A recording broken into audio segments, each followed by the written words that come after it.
Hello, and welcome to a business savvy episode of the Drywall Podcast. I'm your host, once again, Nick Harmon. With us today, Jesus Romero out of Las Cruces, New Mexico. We quickly dive into the business of running a drywall business and challenges that can occur, and also how he got his bachelor's in business while running his drywall company at the tender age of 18. Simply, understanding that while we are in the business, of providing quality and we're providing, a service, it's still a business. And I think that's the hard part to understand that, it's everything that you see, from convenience stores to hospitals, everyone has a bottom line, and it's easy. And in my case, it was easy to, be like, no, I mean, we need to do this better and not truly understand that it's still a business, Jesus is very inspirational to me, and I'm glad we had a chance to talk.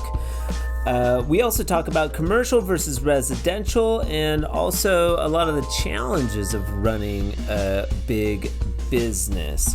Today's episode and all the episodes in the month of October are brought to us by CSR Building Supplies.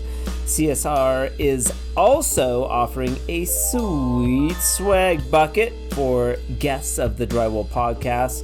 And I want to add, they've always been strong supporters of the Drywall Podcast and Fresco Harmony, and we appreciate them for that. You can find all of your favorite drywall tools at CSR online at www.csrbuilding.com. But for now, Jesus Romero out of Las Cruces, New Mexico, on the 65th episode of the Drywall Podcast. Let's get into it. It's like Monday all over again. It's like a drywaller is trying to do a podcast. Oh, man. I got to my office this morning. For all you listeners out there that think this is easy, I was talking with Jesus about the challenges of being a drywaller and trying to do something technical and creative, very, very challenging. Jesus Romero, 31-year-old out of Las Cruces, New Mexico. I'm very excited because you are, I hope I'm not wrong, but our second New Mexican. I had my guy Jack. We did a live show a little while back in person, and that was pretty fun. But oddly enough, not a lot of New Mexicans. I met Jesus at the AWCI show in Las Vegas. You came by the Fresco Harmony booth. You were asking some questions. You were like, I'm in Las Cruces. I'm like, we got a distributor in El Paso, man. You can buy the stuff down there. Make it work. Yeah, make it work. So welcome to the show. Thanks for your time and coming on, man. I really appreciate it. Thank you for having me, Nick. So, Jesus came down and he was checking out the office here, and we were talking heavy on Fresco Harmony. I was like, oh man, he'd be great for the podcast. And we were talking about doing a live podcast, but you had to get back. You were in Albuquerque for some type of function. What was that? With Chaparral or something? Yeah, it was an open house through Chaparral Materials, and they had some vendors there for drywall, for screws, for metal. It was actually pretty interesting, and it was good to see it happen in New Mexico. Because usually you got to travel out of state, to have events like that. So I believe, if I'm not mistaken, that was the first time that they put it together. So They were talking about next year and how to make it better. So hopefully it's something that can grow in the state too, because we need it. We need stuff like that to come here. Yeah, New Mexico's pretty, I call it's a depressed sort of economy. It's challenging here too. make a buck. We'll dive into that a little bit. The money conversation, if you don't mind. A lot of people are interested in it. Jesus, a younger person in the trade, you said that you took your company over from your father. Yep. So my dad, he did drywall for, I'm going to say, go out on a limb and say maybe for 25, 30 years. And I was telling you before we started, I started working with him when I was, 7, 8 years old, scraping floors, filling nails, screws. He used to tape by hand, and I remember that, he had his roll of tape on the side and his mud pan, and No banjo. No, when he started, I don't know. I'm pretty sure it was out there already, but that's how he learned tape by hand. So, he did that. Unfortunately, he passed away in 2010, and that's when I took over. I was 18 years old, and it was interesting. It was interesting trying to dive to the other end, because I think what me and you were talking about right now is being out there, working day by day, kind of doing the manual labor is the easier part of owning a business. Yeah. So trying to dive into the financial side and being, financially responsible to take care of all your responsibilities, your dues, taxes. I think that's the challenging part. Yeah. Because a lot of people don't know too, and there's a lot of states where you don't have to be licensed. In New Mexico, you have to have your drywall license. There's a couple of states like that, but not all states you have to be licensed. I went and I took that stupid test, and I got the USG handbook. Yeah, you had to do that. I took my test. So leading up to when I think I was 17, I applied for my it's a GB2. It's a residential contractor's license. Yep. And I mean, within it falls the classification of drywall. And I had a hard time having them let me take the test.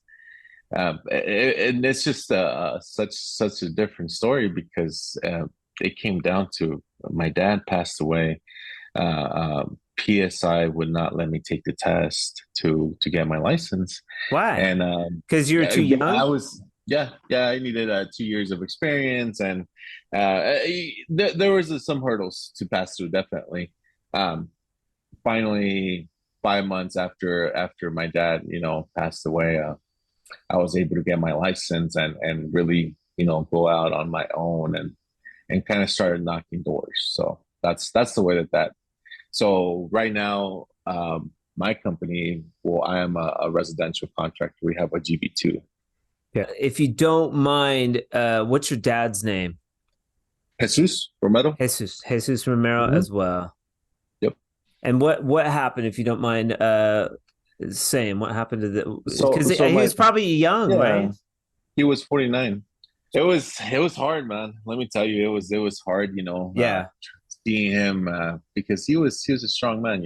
He was a really strong man, strong-willed, strong character. So seeing him go from being such a pillar, and their family to getting sick to passing away, it was some big shoes to fill.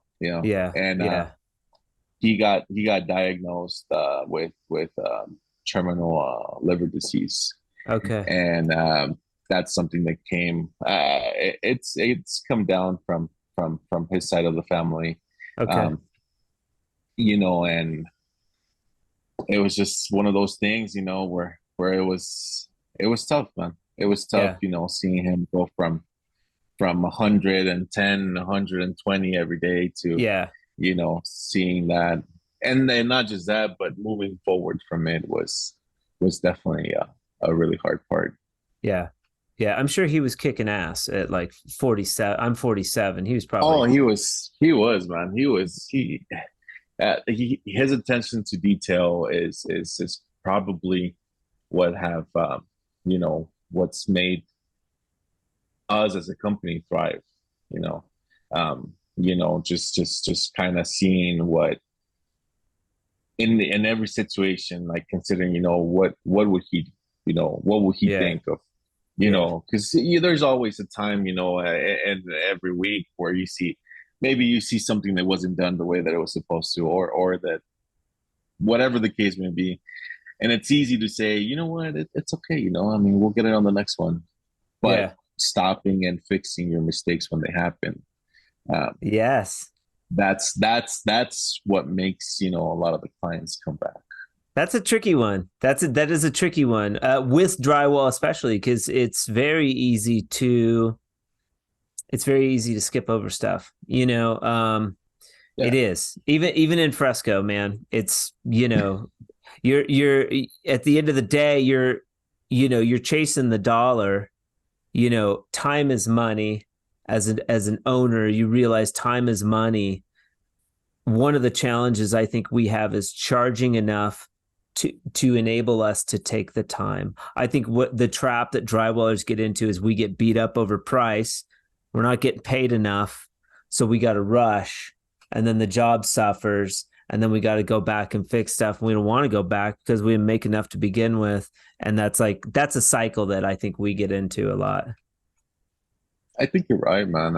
It's tough, especially with pricing.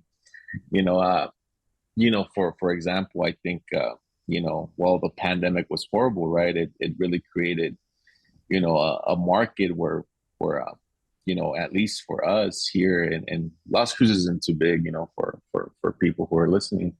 It's a small town. It's not Albuquerque's a lot bigger. How Um, big is how big is Las Cruces? How many people? Las Cruces, it's a retirement community, and it's nice. NMSU is here. I actually went to NMSU. Nice. Um, Las Cruces is 112,000, 113,000, Oh, I think. okay, so quite a bit smaller. Albuquerque's around 1 million now.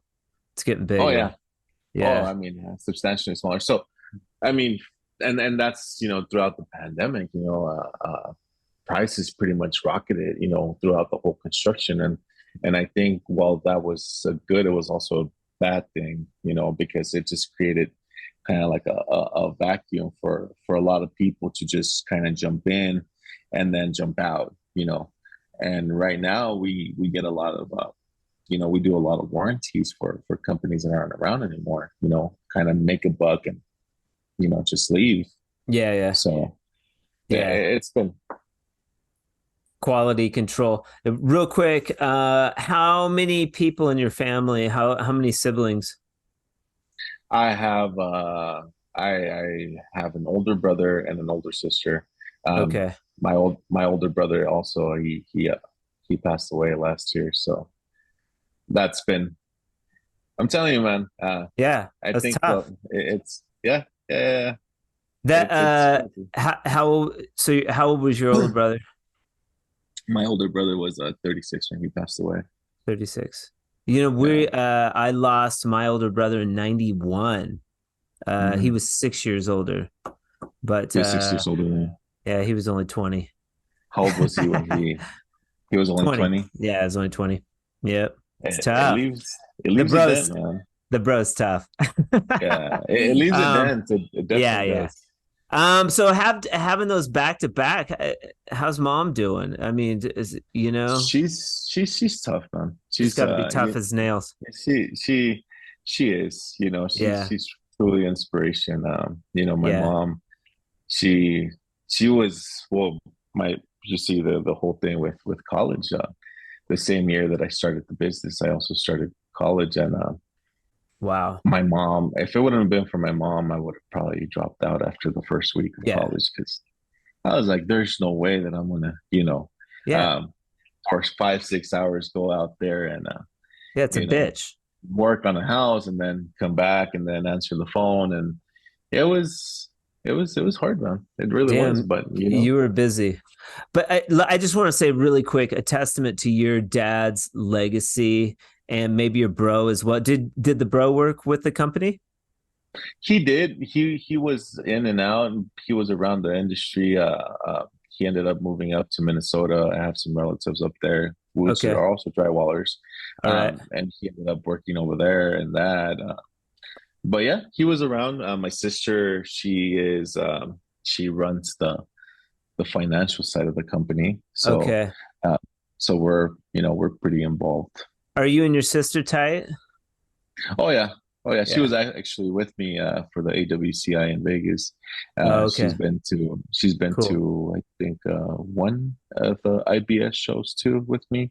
Okay. And it's been fun, man. It's fun to go out there and see all the different stuff. I mean, I met you through there, you know. Yeah. So Yeah. They're pretty cool. They're pretty cool. Are you going to go to Orlando? yeah, yeah, that's Okay, the plan. cool. I should We'll be. be out in Orlando, man. You'll have to hook up with I generally hook up with Itchy Man Cam and some of the crazy Canadians and the dudes from Colombia. I'm telling you, dude, they're a kick. They're a lot of fun. So we'll all have to hook up. Hopefully, we'll get Corey with the Tech Dry tool. We'll get him over there too. And the more you delve into this like drywall community, the cooler it gets. Like there's a lot of cool dudes, globally, like all over the country, Canada. We're in England now. Like those dudes were really cool. It's fun going over there. I just want to say really quick, a testament to your dad, though, is your ability, and how you were brought up, your ability at such a young age to take a hold of the reins, go to school, take over the business. You're getting pushed back from PCI, and kudos to your dad, and his legacy. Like it's a testament to that. And I don't want to dwell on that stuff. Let's go back to the money talk that we were talking about. The economy, that's interesting to me. So you're saying like there was an uptick in the economy now during the pandemic in construction and drywall, and maybe some companies were coming in that weren't forthright, didn't do as good a job, and now you're sort of cleaning up some of their mess. Let's talk about that. Yeah, I think it was a like I said, of course, it was an I mean, it was a hard time for a lot of people, but I honestly thought that we were gonna slow down. I thought that, I was Yeah. worried for my guys, I was worried for, family, for everything, and we never stopped working, man. We never stopped working. I mean, Neither did neither did we. we never took a day off, and it was a crazy experience because it was Yeah. like it just kept going. It was Yeah. day and night, and Yeah. we managed to build a really nice portfolio of customers.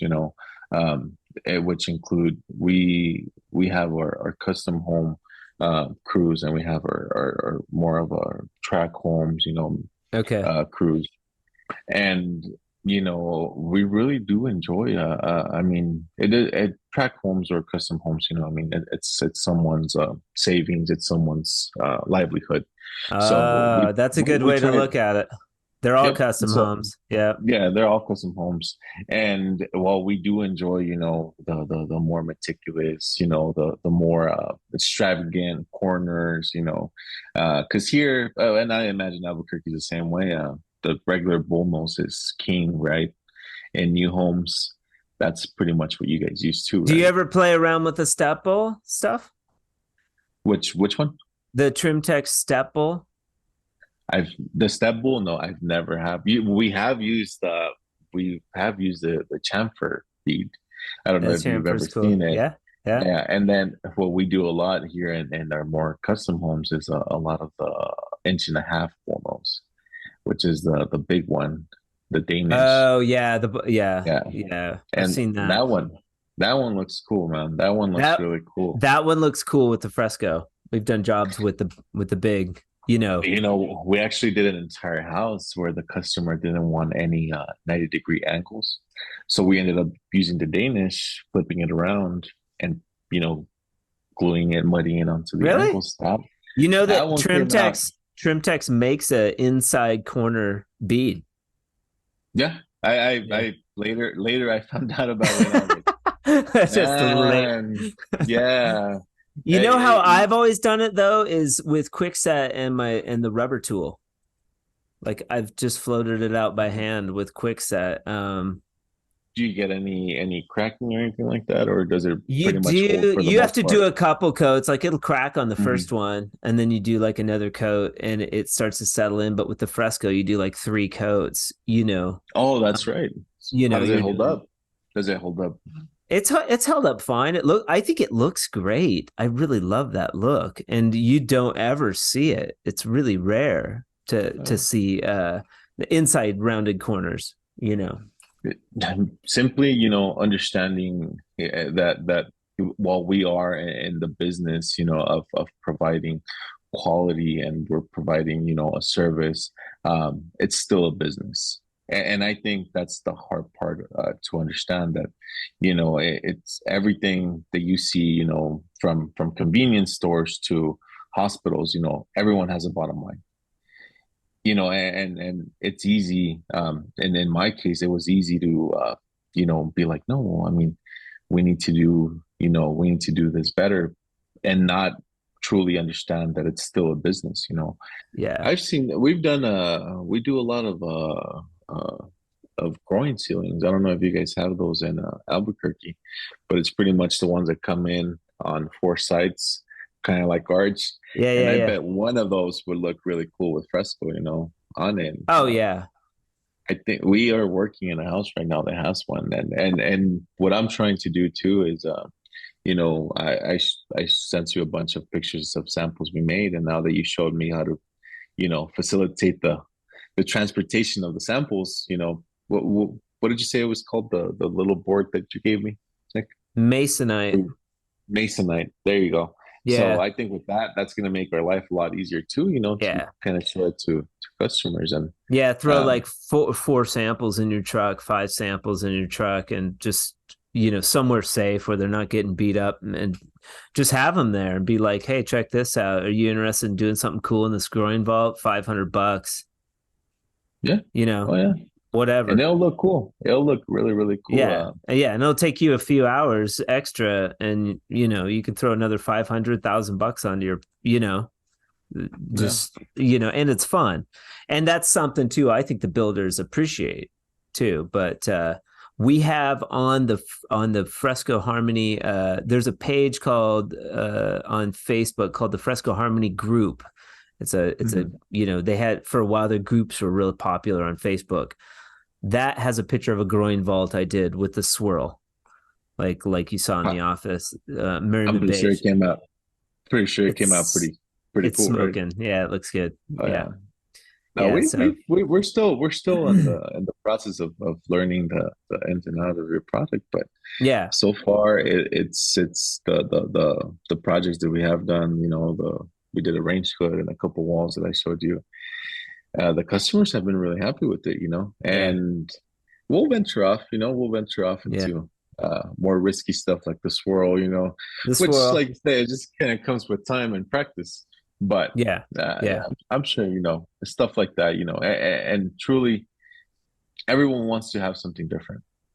Everyone wants to have something different in their house. They want to have, something that looks cool, a wall that stands out. And I think it's a perfect solution for all that. Yeah. Yeah. So let's go back a little bit to, I mean, God, that sounds challenging.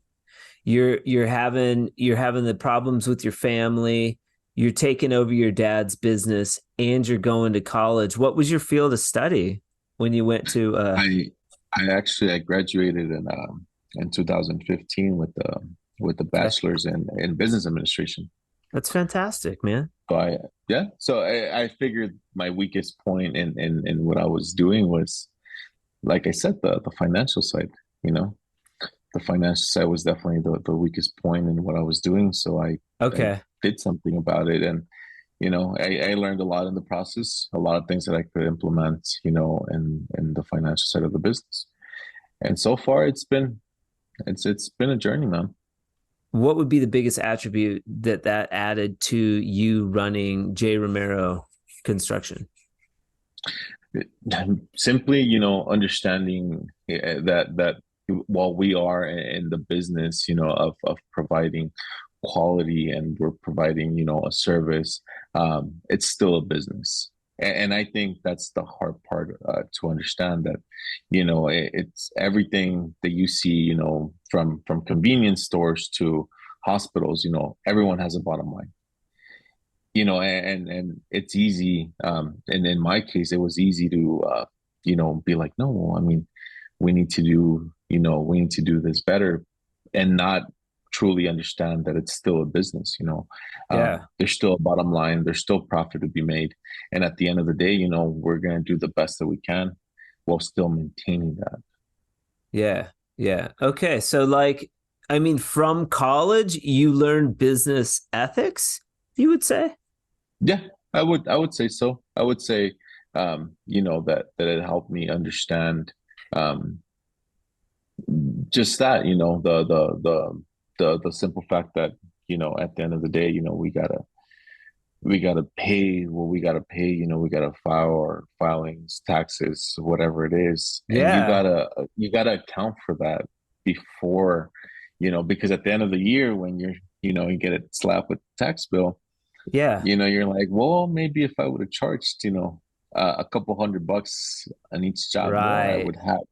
And it's something to, if you're passionate enough, on your quality, if you're passionate enough on what you do, it's easy to forget that, because you want to Yeah. help out the customer, you want to help out, you want to, provide that. So it's definitely, a tough one. What do It you was a mean tough one for what do you me. mean you want to help out the customer? Yeah, well, it happened to me, and it just still You want to happens to give me. them, you want to give the best price. You want to give the best price. They're like, why is it so expensive, Jesus? You want you want How to come give you. it's Yep. just a patch? It's just a patch. Why is it up $500? And it's like, Yeah. I'm running a business, dude. I'm only going to make $50 on this That's patch. that's exactly what I'm saying. You want the best. You want to do the best by them, and then Yeah, sometimes it's easy to yeah. forget to do the best by you. To do That's like right. I said, Or the best family. by your employees too, Exactly. because you want to Exactly. pay those guys good, otherwise they're going to leave, then Which you're was a then you're big. looking around, you're looking for It was employees. it was a really big thing during the pandemic. Employee retention was. Yeah. It was bad, man, because everyone would just, and I get it, right? If a competition is offering them, two, three, $4, $5 more, hey, Yeah. you guys have family too. It's Yep. completely Yep. okay. So Yep. yeah, So you it had that was. you competed with like headhunters, like dudes around Las Cruces were like picking your guys. Oh, I mean, the thing about cruises, saying that it's so small, we all know each other, man. Everyone knows Oh everyone, yeah. so Oh yeah. it's a very small community, and yeah, Yeah. for the most part, um, yeah, everyone is pretty friendly with everyone, for the most part. For the There's most part. always, Yeah. but that's just like anything else. So yeah, we had a bunch of guys, and I think that's what it comes down to, that, while you do want to help out the customer and while you are passionate about what you do, you also have to be passionate about, helping out your business and having a healthy business, and helping out your Yeah. guys, especially the ones that have been there, for years, and Oh the yeah. ones that give you good work. I mean, I tell a lot of people I'm just one guy, I mean, I'm just one guy. If I didn't Yeah. have all the guys out there working, Yeah. and the good ones, kind of leading the way, then, it wouldn't be a business. It would be a one Yeah. man show. How many what's your company? What's the size? How many dudes? We here, and I think in the state of New Mexico, it's a lot of this, and I believe, in the whole U.S. So we use a lot of contract labor. That's, Okay. including all the Yeah. contract labor that we have, well, the That's people that we common. have on our payroll. Yeah, we've, in the highs of the pandemic, we were high as 40, 45 guys. I Okay. think right now it's down to 20, 25. So You have a pretty chill demeanor, which I'm sure helps with running a business for sure. So when let's go through it a little bit. Are you doing like piece rate? Do you do piece rate? Do you have like dudes that are on like payroll. Like there's a handful, they watch over the job, they can go out and do patches, touch-ups, whatever, texturing. Mm-hmm. And then you've got dudes that come in and hang. Like you'll sub out hang, sub out finish. Do you sub out all aspects, hang, finish, and texture? Well, actually, all of the finishers also do texture. So Nice. and here and it's so crazy to think that it's different in Albuquerque because I've done a couple of jobs in Albuquerque and some jobs in Santa Fe. And I remember the first time that we did something in Albuquerque. Okay. I got a call from the hangars, and they're like, "Where are the corners?" And I'm like, "Well, the taper installs the corners." They're like, "No, no, no, bring the corners. We're gonna put them on." I was like, "Okay." Beautiful. I was like, Sweet. "Yeah." And here in Las Cruces, the finisher installs the corner, and it's like I said, I have friends in Utah and Minnesota that are Okay. also finishers, and it's crazy talking to them how much it kind of changed from place to place. Yeah. I think up north, they sub out the sanding. They don't sand their own thing. I'm like, that's crazy because we do everything.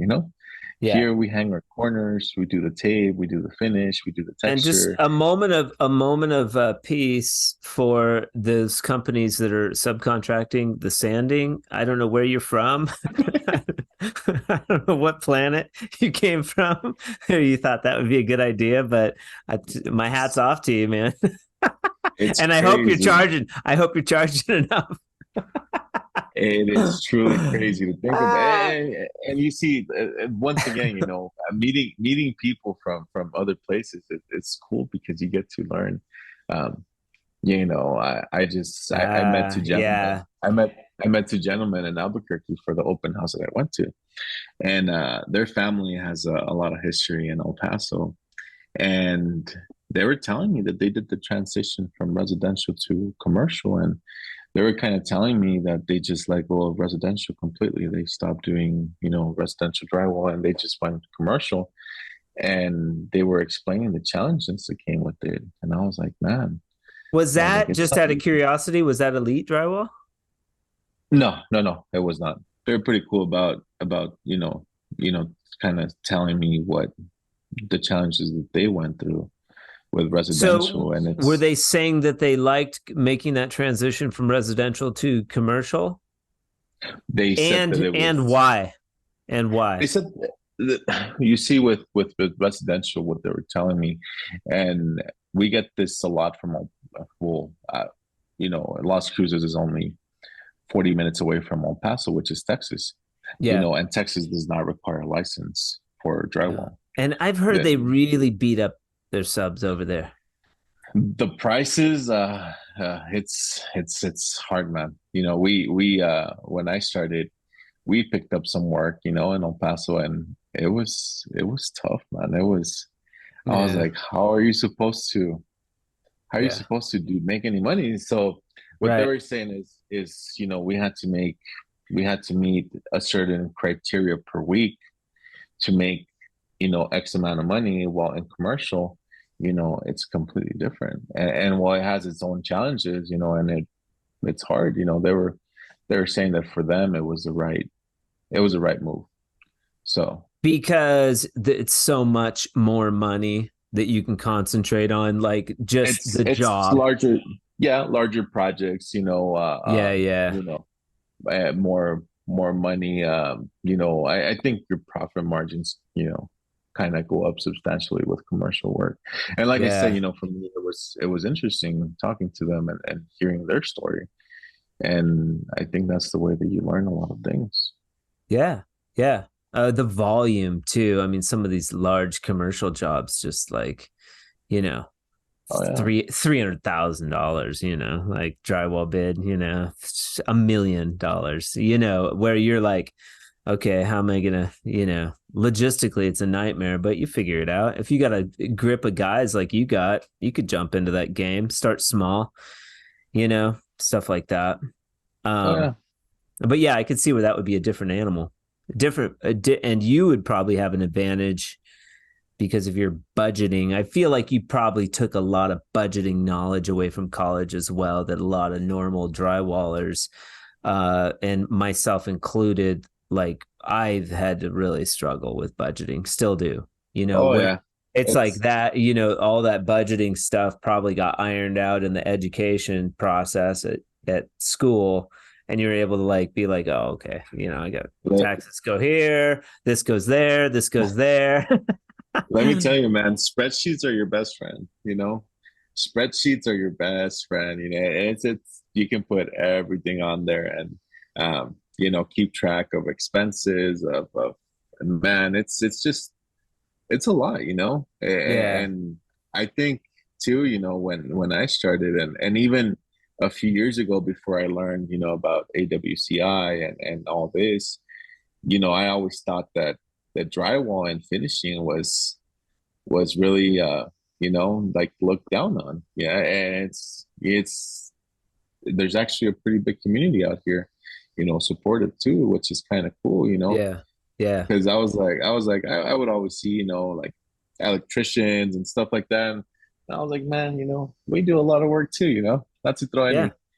any rocks at them, but I was like, we do. Those electricians, they're assholes. We don't. I have an electrician here that I'm friends with that we razz each other all the time. He commented on one of the posts just recently, was like, you need to get an electrician on your show. And I was like, yeah, we don't care about this. Go clean it. Go buy a broom. Yeah, no kidding, right? But yeah, man, it was really cool. I actually last year was the first time that I went to AWCI in Grapevine, Texas, Okay. and I only found out about it because I got an email from I, I don't know if it was Ames or someone like that, that said visit us in booth, Yeah. whatever, Yeah. whatever booth, and I was like, well, they're gonna be somewhere. So I started looking into it, and I think it was a Monday when I got the Yeah. email, and I was like, oh, it starts on Wednesday. So I took an airplane, from El Paso Mm-hmm. to Dallas, and Yeah. it was a really cool experience, man. It Yeah. was a really, I really. was at that one. Just wandering around. I didn't know anybody. But it was pretty cool. I was the same way, man. I went by myself, I was like, I'm gonna see what it's about, Yeah. And sure enough, I saw it because I had been to the IBS, the International Builder Show. I had been to a couple of those, Yeah. and they're nice. They're very they have a lot of knowledge, um, and AWCI is just concentrated in what we do. So that was cool. Yeah, yeah. It's more specialized, I guess, to the drywall trade. We can go see some of the cool new stuff that's coming out. Yeah. Yeah, I was vetting it a little bit. I was like, do I want to do a booth at this thing? It's still hard for me to like, I marketing in this space for a product is really weird. Things like a podcast and like me flying somewhere to go do, a training and post that stuff on social media has a lot of merit Mhm. versus like a booth at Intex where I'm meeting like, the owner of National Gypsum who could give two shits about what I'm up to, He'll it be like, "Oh it's yeah, nice weird. meeting you." Yeah, Yeah, yeah, meeting dudes like you were much more valuable. And I met a lot of guys like you that were very interested in Fresco. We had a good time at our booth. Cam was at our booth, Chad Hesher. They're getting ready to do a big Fresco Harmony job. Chad's driving, they met at that show. Cam's driving, and also Mhm. Sean Ramsden from Canada. They're both driving to go help Chad in Ohio or Illinois with a Fresco Harmony project coming up. And Really? yeah, they're just like, we'll come help you. Like, That's cool, right? Just like a yeah, little road Chad. trip, Yeah, little a road work trip, road trip. couple and buddies that like they're buddies. So they party and hang out and shit. And they have smaller companies, obviously, but like they're like, yeah, we'll come help you do. It's Chad just ordered like 34 color packs. Like that's a big, 7 gallons of sealer. Like he's up to something over there. It's gonna do some. Yeah, I'll get Galtiero steel, which is the dark black color. Mhm. It's a darker gray. So they're going to be doing a gang of that stuff out there. That's going to be fun. Um, That's the yeah, first one that we tried. That's the Galterio Steel is the first one that we tried with, and yeah, cool um, color. I think I told you when I met with you last week, that we left a little bit more design on the first coat, and it looks cool, man. It looks cool. Once you allow what I've gotten, the feedback that I've gotten from that, from leaving more design on the first coat, people come and touch the wall and they're like, "Oh, it's smooth," but it doesn't look Yeah, smooth. yeah, it doesn't look smooth. Yeah, And I'm like, "Oh, yeah." I mean, it's cool. It's a cool visual effect that you get yeah, from something that is smooth. So, yeah, yeah. but People feel the wall. I get that a lot. They always want to touch it. that one and the Midnight Davis is the other one that we did, and Oh with man, with the gold sealer. That one yeah, came out smoking. really cool. I could. It was a very interesting, what you told me last week about applying, for like a one coat of gloss sealer and then the gold to Oh kind of, yeah. and I think that's what we're gonna do next. See how Well, long. it's stronger and then it stretches your metallic sealer. So, and it's more even like over a surface. So, as you're Yeah. putting it on, when you're putting on the base coat of gloss, it soaks right in really quick. So you'll get the sheen, the brake line sheen. But when you're Mm. moving that second coat with the color, it just spreads out over the wall and there's no real, your stop and start points are much like broader. So Oh, okay. the I wall's think it's gonna. stronger, stretches the material. The wall's stronger doing two coats. I mean, your sealer on the second coat goes like three times as far. Then the first, yeah, the first one Yeah. soaks it right up. Yeah, Yeah. you're But right on that. that gold is sweet, especially the gold over the black. Like that's badass. I think it looks cool. It's that one, and I think the smoke sealer also. Yeah. With the lighted colors, really. Yeah. You Yeah. know. It's cool. But it was Um, a really interesting conversation that we had last week. I had a yeah. lot of questions on patching and all that, and I think Yeah. we Yeah. we kind of hit it on the head, man. So Yeah, I was like, well, get enough jobs out there and we'll like cover patching. That's like that's like that's 200. another class. Yeah, That's another class to reference college, that's like 300 level course. Fresco Harmony. Yeah. Yeah, Um yeah, go get some jobs first and then like, people the worst case scenario, just reskim the damn wall, reskim the wall and reseal it, but it's yeah. there's tricks to the patching. I just did a patch yesterday, Patterson Snow with swirl, and like she moved the curtain rod up. So you Mhm. had like the little black squares, like on every single curtain rod, three windows. And I just hit it and it totally went away. Like I doubt she'll even like Huh? need to seal it. It So there's was just. patches that are easy like that. And then there's Mhm. patches that will be a nightmare where it's like they just won't go away and you just have to reskim. And that's just the nature of multicolored surfaces, specialty Mhm. surfaces. Um, I do want to get into the tools. How do you guys? You're obviously still not doing it by hand. Are you using all the tools? You're using bazookas and boxes and stuff Oh like yeah, that? oh Oh, yeah, okay. yeah, yeah. How We how use all long those. how long have you been doing that, and what was that transition like? Well, I mean, you see, once, like I said, when I was young, my dad was taping by hand. Shortly thereafter, they picked up a banjo, for a couple of Yeah. years, and then that's when the bazooka came out. Okay. And I remember how hesitant, everyone was about it because I mean, it's scary, man, Were right? It's you new. were you were you hesitant?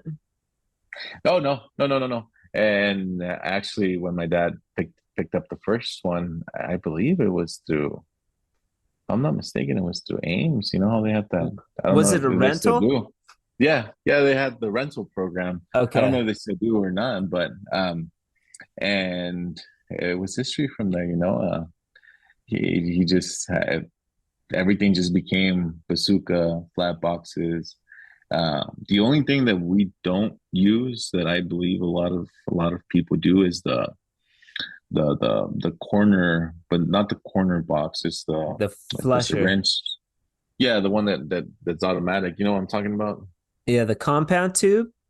Yeah, there you go. But we use a corner box you still got to push on it. You don't just, but Yeah, other there's a than that, lot of different systems now for the inside corners that I don't know about because we used a corner box like you're talking about, like an angle box. yeah, an Yeah. angle box. There you go. Yeah, that's exactly what we use. And I think the other thing that I was telling you too is we've always been mud pan and knife. Yeah, That's yeah. we've I show my guys videos about the trowel and the Yeah. hawk, and they're Yeah. like, Like they're whatever like, I don't know. hisses. Yeah. They're like, okay, you're crazy, but Well, that's just here. That's I was telling you I didn't have a choice, man. But like the texture that we were doing, and Drywall Shorty up in Montana, she does like this she calls it the swirl texture, but it's like she goes back and forth with a pool trowel and it doesn't cut in. I don't know what hand texture you guys are probably doing, a skip trowel up there, a light skip trowel. yeah, we do. What picked up a lot here in Cruces was a hand texture, but more on the imperfect smooth.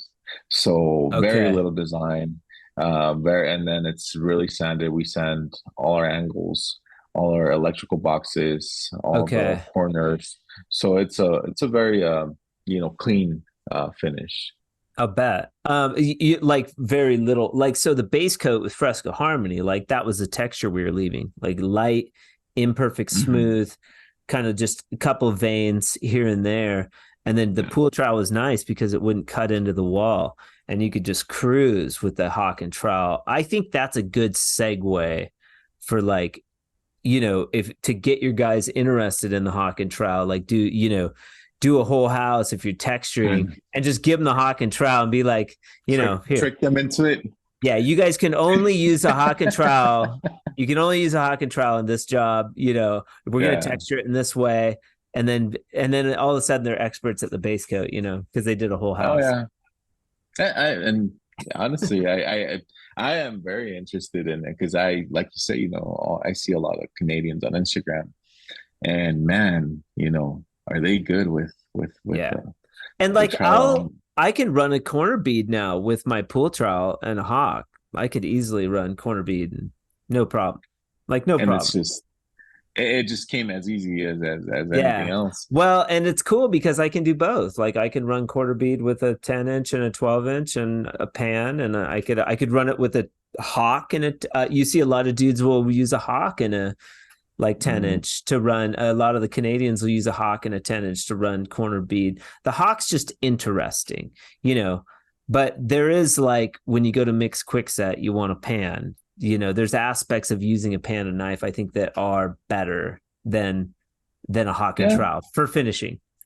I can see how quickset would be a little challenging on the hawk for sure. You have Yeah, to build like a little you gotta have a pan. a volcano and Yeah, a little drop some volcano. water in the middle.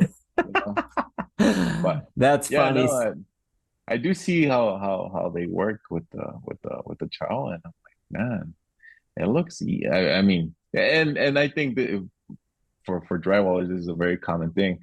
It looks easy up until you try it. Up Yeah, until you try to pick it up, and you're like, oh no, yeah. it's not No, it was not as hard at easy. first. I mean, it was nice that I had a background with the mud and I understood the mud, but there was a huge learning curve. It took several houses to get proficient, and I got real messy to where I could figure out, because I only use one side of my trowel and a lot of people use Mhm. two sides of their trowel. So that's a little different. I explored that a little bit. I found that interesting. Uh, that's just what worked for me better. I could keep the backside of my blade clean and my angles when I cut in were nicer. And you can absolutely texture and do the same stuff with I think it's minimally quicker. I just think it's more efficient when as it pertains to Yeah. fresco. Like but I carry a pan and knives with me also in my truck. Um, Just for good old time's sake. Yeah, patching. Like even when I do color patches, like I'll throw a little bit of Mhm. color in my pan, if I'm going through a house and patch them with the color, you know, I'll use a pan and knife. It's Are just easier. are are you fairly good at matching color on the lower? You don't have to mix a whole bucket. You can kind of like grab a pan and put a little bit of color and kind of. No, Get the no, color that no, that's a is good it? question. I keep Yeah. all my buckets, so I'm really anal when I mix the color to use clean water, and then Okay. don't put water on top when you go to keep your bucket. Like leave it dry and just put a lid on it. Mm. And as long as if it goes bad, I'll just throw it out and mix a new batch. And sometimes I have to do that. But I have all of the colors in the back, in different buckets, waiting for either patches or sample boards. Somebody wants to see a sample and I don't have a color. I can just go reference my stock, because Yeah. we're doing it all the time, and I could just pull out a little bit. I might take like a little Dixie cup or a little bit to the job with me. If we Hmm. do multiple colors, I'll have like, you know, a bunch of little discs, a little But containers, they're but already they're already, mixed. They're already yeah, and they're always one okay. to one. They're always mixed based on a box of mud and a color pack, a full color pack. Yeah, I was wondering that. I was like, well, if you don't have the Yep. color, is it kind of easy to? But I can see the challenging part on that.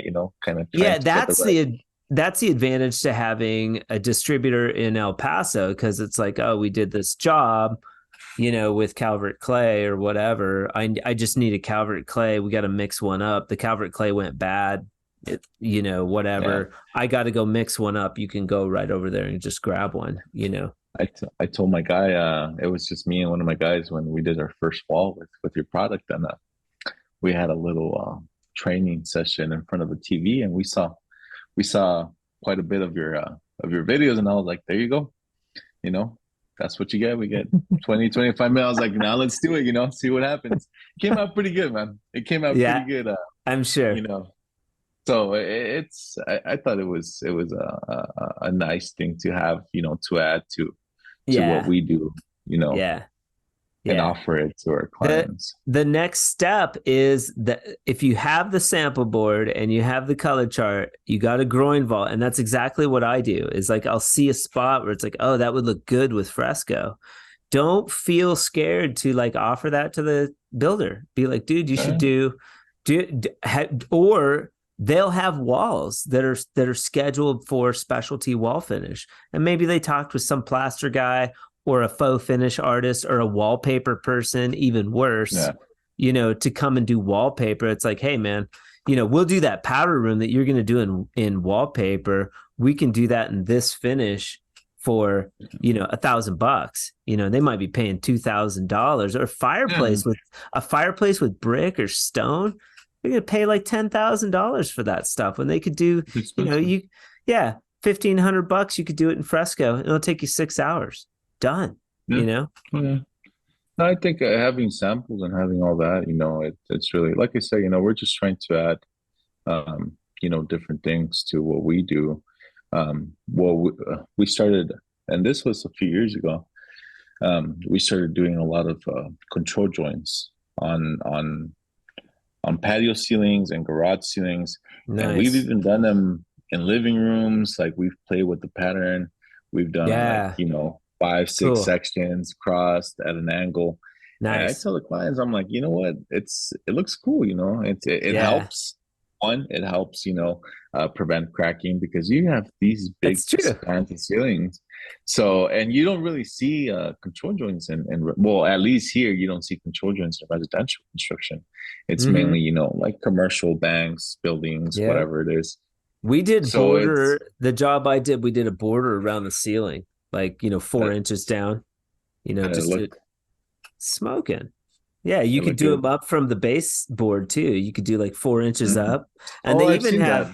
they even have control joints right on the base. So your baseboard comes up, it's flush with your wall, and in the middle you have a control joint. So cool. I've seen where they actually hide the little LED light on those Yeah, that go on the bottom, yeah, and then you and then tuck you in can actually, and then you light it smoking. up, and your floor. It looks good. It looks. We're not, as drywallers, we don't sell that stuff enough, but I think that that's something where, with your builder that you already have a relationship, it's with like, hey man, let me show you some cool stuff that we could do. I'm not sure how to price it, but we could bust a job with this stuff, maybe cover us hourly in material, and then on the next one we can give you a good price point, and this can be an upcharge for your clients. Hey man, do you want some specialty drywall art, as they call it, type of thing. Yeah. Yeah. And have something nice that looks good, something that kind of makes the project stand out. And that's what, Yeah. I mean, everyone wants, for their house to be not only for them to like it, but also people that walk in to notice, hey, you know what, this looks nice, Yeah. this Yeah. looks cool, this looks They're not different.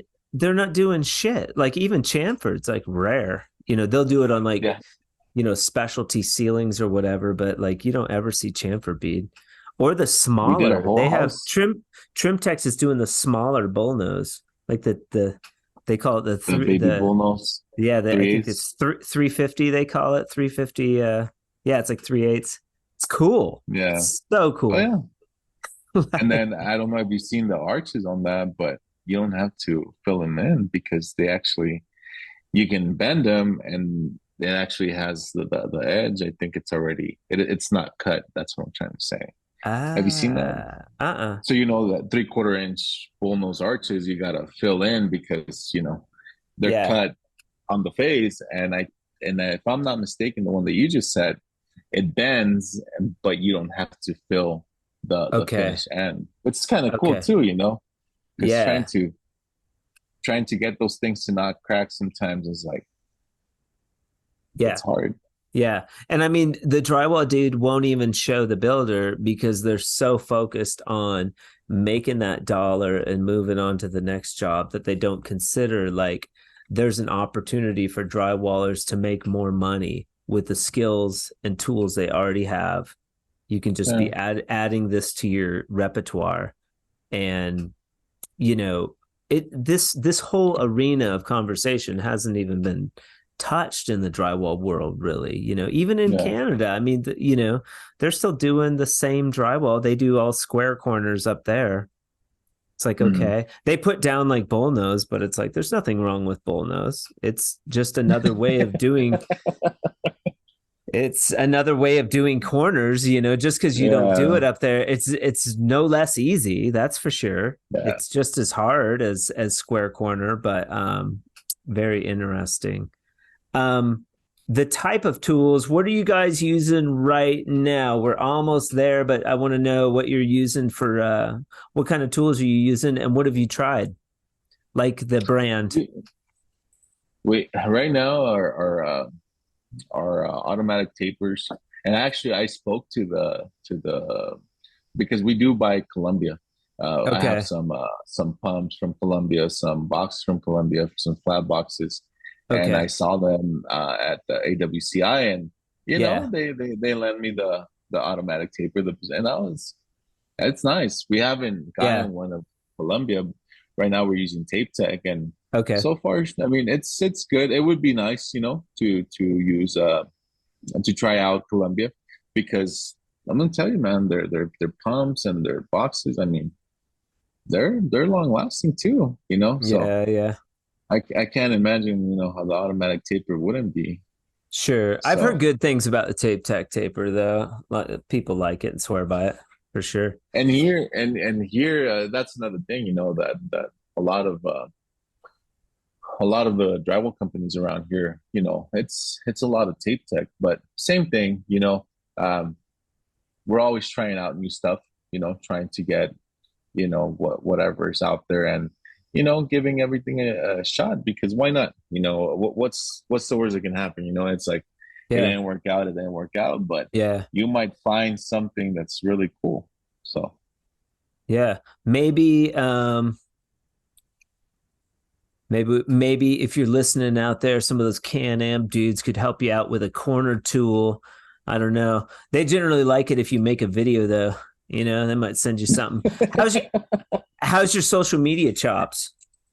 you know what? I'm gonna tell you, we paid for a website last year, Okay. and the guy is still waiting for us to send him pictures because we've been so busy that All right. we haven't taken the time, and Yeah. Yeah. it's silly, right? Because it wouldn't take long to send him all the information he needs, but every week, every week it's like, oh, it seems like it's gonna be a slower week. It's never a slower week, man. It's always, there's something going on. There's something that Yeah. needs to get addressed, and so But I mean, social media. do you go on like Instagram I and have Yeah, I have an Instagram for the business. We okay. don't upload as much as I wish we would. Um, Okay. but we do really cool stuff, and sometimes we just, maybe now and then you'll see a post, you'll see a story. But that's another thing, that I think it's a good thing, because I do get on the company Instagram, and I see all the cool stuff from, like you say, like the Canadian people, trim techs, Yeah, yeah. and I'm like, man, I think that's a I want good to play. source too. Yeah. I wanna be Yeah. there, but it's cool, Yeah. man. Yeah, it's cool. It's a time suck. For when you're marketing a product, it's kind of a necessary evil. You got to get in there. But the cool part of it is that you're connecting with dudes from all over the country. You're seeing what's the latest tool on the market. From like Can-Am, Columbia, Tape Tech, like all these guys have. They're very prevalent, and even the distributors, CSR.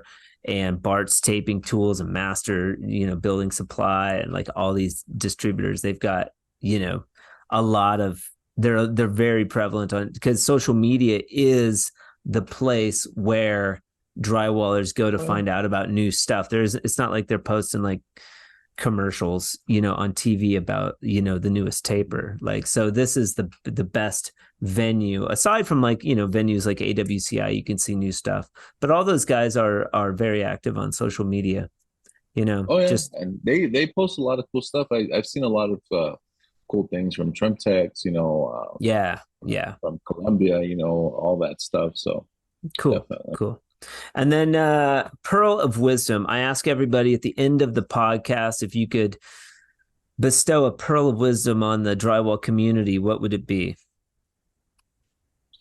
I think on my side, man, if I had to say anything, it's just um, quality. Yeah, take pride in what you do, but don't forget that you still gotta get paid for what you do. You gotta charge for what you do, and not just because you charge. Just stay true to yourself. Take some pride in what you do. And just make it happen. I mean, just go out there and make it happen. Thank you so much. Jesus Romero, J. Romero Construction from Las Cruces, New Mexico. Only 31 years of age, just a baby. Very, very sharp, very successful, though. Don't let his age fool you. Thank you so much for being on the podcast today, man. I really appreciate it.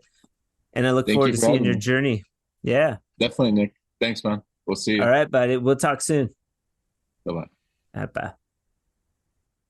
Special thanks to Jesus for being with us on the Drywall Podcast today. I appreciate your time, and I hope to talk to you soon.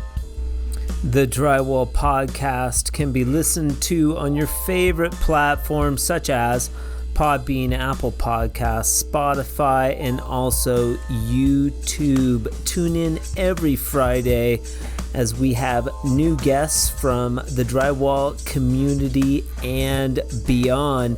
Next week, look forward to Scott Montgomery. Drywall by Design will be with us. The Drywall Podcast is brought to you in the month of October by our friends over at CSR. Not only are they providing sweet swag buckets for guests of the Drywall Podcast, but they are also huge promoters of the Drywall Podcast and also Fresco Harmony, and we appreciate them for that. Thank you so much for tuning into the Drywall Podcast today. I hope you all have a fantastic weekend, and remember, keep drywalling.